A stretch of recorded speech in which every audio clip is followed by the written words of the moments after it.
শিয়ালের বুদ্ধির কাছে বারবার হেরে যাচ্ছি, আর ভালো লাগে না। এবার 7 ছানাকে পড়ালেখা শেখাতে হবে, যেন তারা বুদ্ধিমান হয়। শিয়ালের কাছে একবার গিয়ে দেখি। শিয়াল ভাই, তুমি তো একজন পণ্ডিত।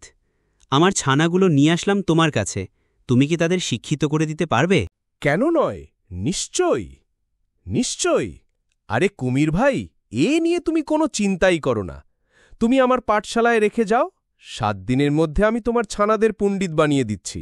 বাচ্চারা, পড়া শুরু কর। বল, কানা খানা গানা খানা কেমন লাগে কুমির ছানা। আবার বল, কানা খানা গানা খানা কেমন লাগে কুমির ছানা। কানা খানা গানা খানা কেমন লাগে কুমির ছানা, কানা খানা গানা খানা কেমন লাগে কুমির ছানা, কানা খানা গানা খানা কেমন লাগে কুমির ছানা। পড়ানোর ফাঁকে ফাঁকে শিয়াল প্রতিদিন একটা করে কুমির ছানা রান্না করে খেয়ে ফেলত। আহা, দারুণ!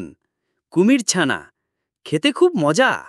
খেতে খেতে সব কুমির ছানাই তো খেয়ে ফেললাম, বাকি রইল একটি ছানা। কালকে ওদের মা কুমির দেখতে আসলে একটি ছানাই বারবার দেখিয়ে দিব। হা হা হা।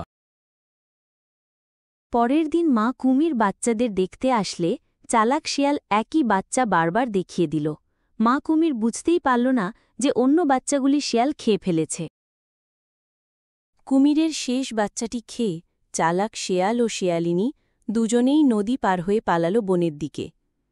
শিয়ালিনী বলল, আর দেরি নয়, পালাতে হবে, পালাও পালাও। অপরদিকে রাগান্বিত মা কুমির গুহায় বাচ্চাদের না দেখে শিয়ালের পিছু নিল।